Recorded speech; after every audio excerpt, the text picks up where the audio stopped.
I'm Kelvin Banks. I play O-line, and this is Lawyers and Longhorns.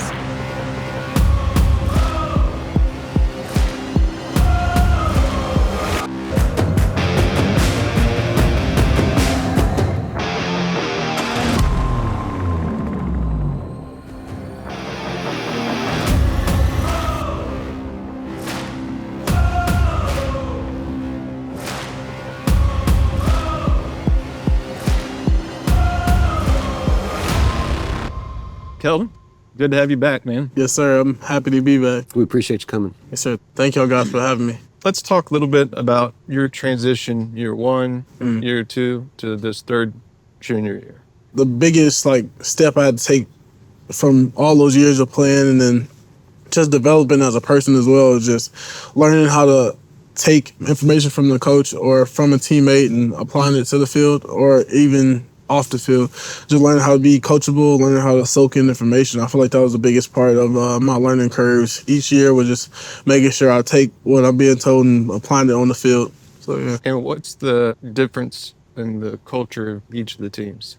Yeah, the culture has grew tremendously. We always talk about it in media. We have a thing called Culture Wednesday.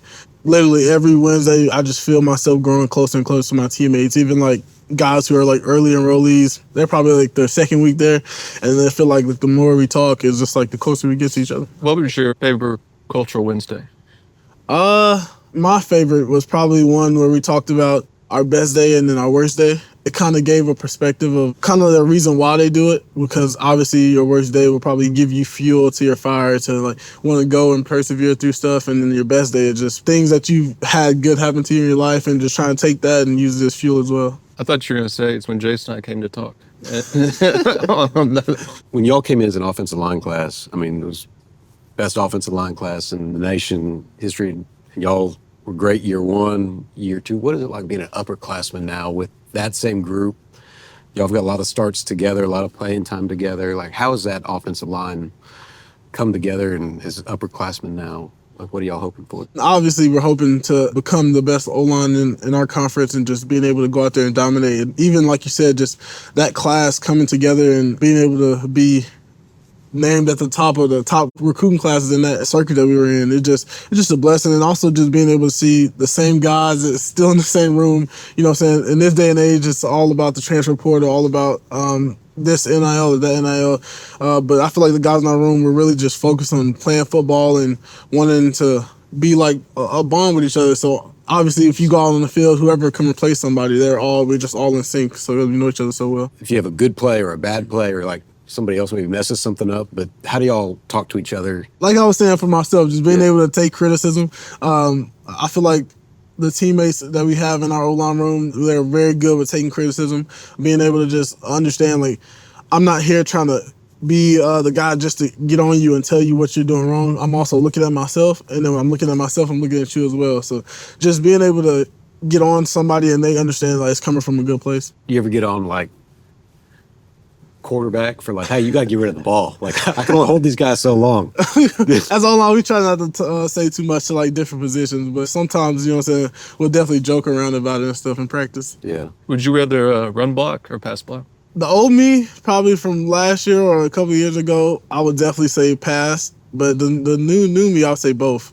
It's kind of the same concept with pass and run. You it's patience in pass, but it's kind of once you get to that point of contact, you have to be aggressive or they're going to just run through your face. But in the run, it's kind of it's so exciting because you're so driven to show your dominance on another human being. And you know what I'm saying? Somebody else don't want to get moved at their own will. So I feel like both is I pretty much like both, yeah.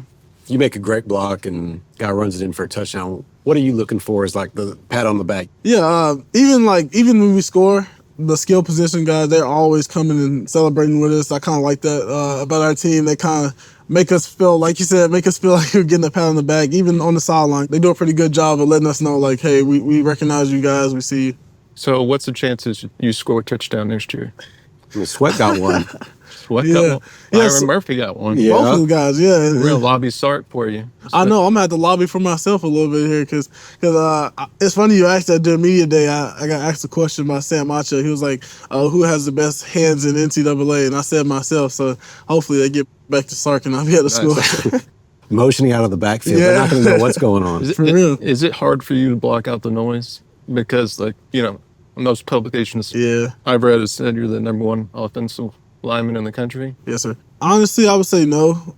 It's definitely something that you see, and you can't let it like get to your head or let you get the big head in the situation. But I would say for me, it's not, because I understand like what my goal is, and as long as I keep that as my focus and taking each step at a time, I think I'll be fine. Do you feel an extra sense of pressure because as the number one guy, everybody's looking at you and they expect that, both the defensive lineman that you're lined up across from is like, oh, I want to get my highlight reel, sack or whatever on you, or the people are just looking at you. Do you feel like an extra pressure, or are you just sort of able to tune that out? Yeah, people may say they don't feel pressure, or they don't feel like going into a game, you're nervous. Every game, you're supposed to feel some type of jitters, because obviously you're going out there trying to perform at a high level.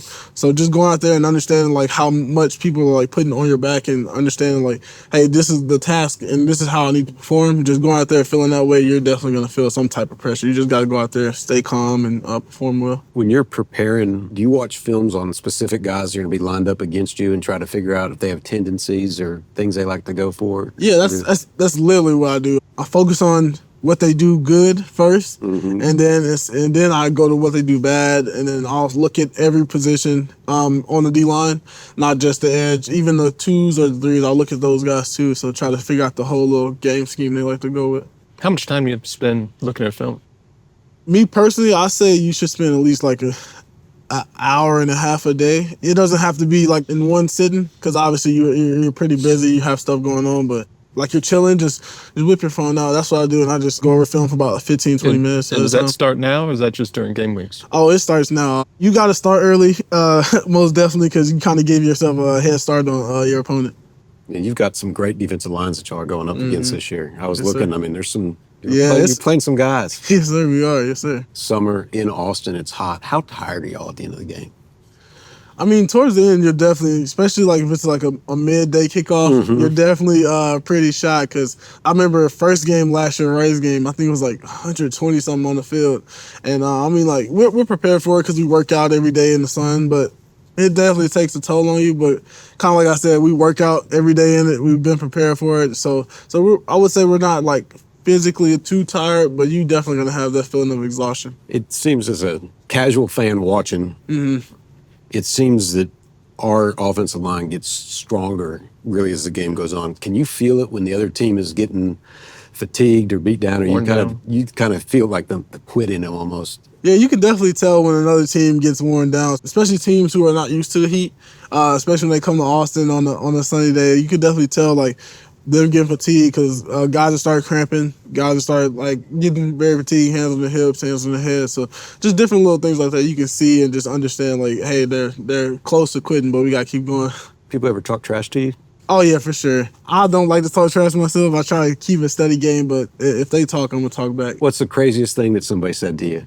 I'll say the craziest thing somebody said that I've heard, I haven't got nothing like too crazy said to me, but to my teammate DJ Campbell, they told him, they was like, they were ranting about it. It was like, your tattoos suck. And I was like, what does that got to do with football in any variant? But that was probably the craziest thing that like I just caught me off guard that somebody said. Who's going to replace T. Sweat and Byron Murphy? I say the two leaders that's stepping up right now is definitely Vernon Broughton and Alfred Collins. Those two guys are doing pretty good, leading the young guys, and even the new guys who transferred in, they're doing pretty good, staying that little tight-knit group right there.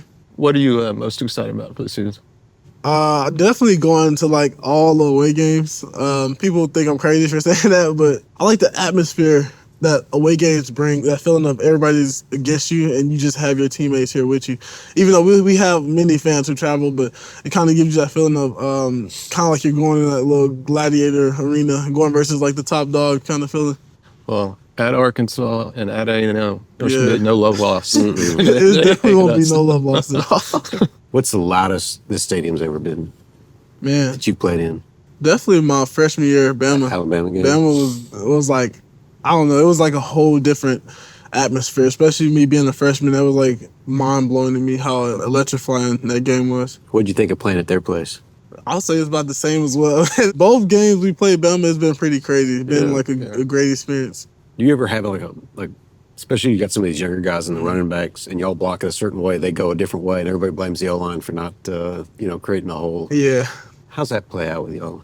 It's definitely a tough situation because you want to be like so in sync with one another that you know why somebody did something. But if somebody messes up, we do kind of tend to get on each other. But I feel like we get on each other, then we try to solve the problem. Because if you don't solve the problem, there's no point in you even bringing it up to that person. So I feel like just us being able to communicate with each other and make sure we stay on the same page. Also, I want to ask you guys that kind of question as well. When y'all go into a setting of court or something like that, how do you guys, like, if you say something that wasn't in the game plan and then you're like, hey, like, I don't think, how do you guys counterpart that? We have a rule that's you got to be just honest. Yeah. Like, don't have your ego. Like, if you tell me I'm doing something bad, Yeah.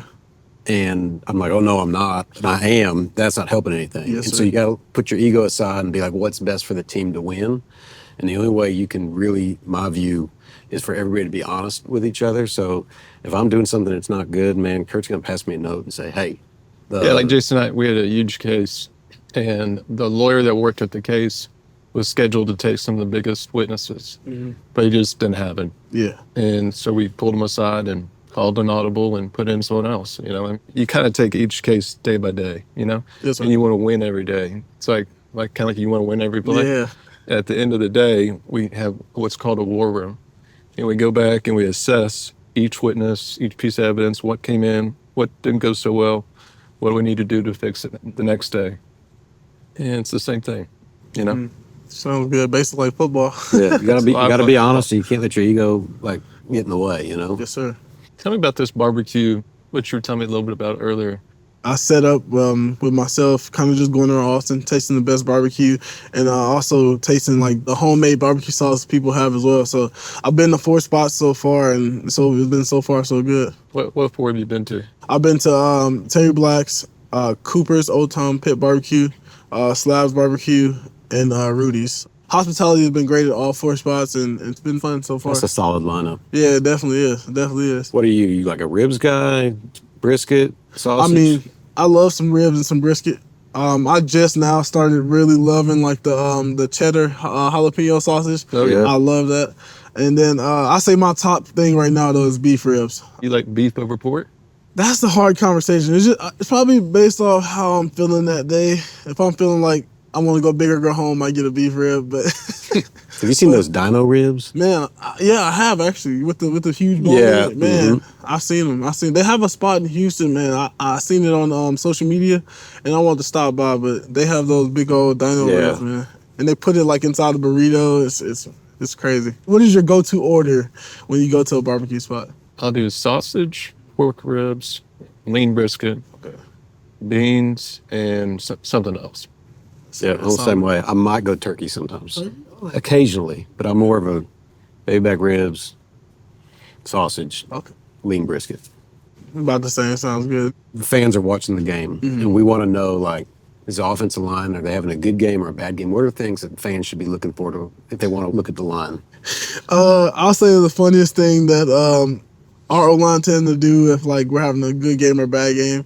If you watch the game and you watch after the play, just look at anybody online, and if we're standing each other like this, then you know something's not going right. You know something's not going right. And if it's a good game, honestly, you'll just probably see us celebrating excessively with each other, either if we get a first down or if we score. So I'll say those are two ways you'll know if we're having a good or bad game. Thanks, KB. Thank you. I appreciate it. Yes, sir. Thank you. Good luck for the season. Thank you so much. Thank you guys so much.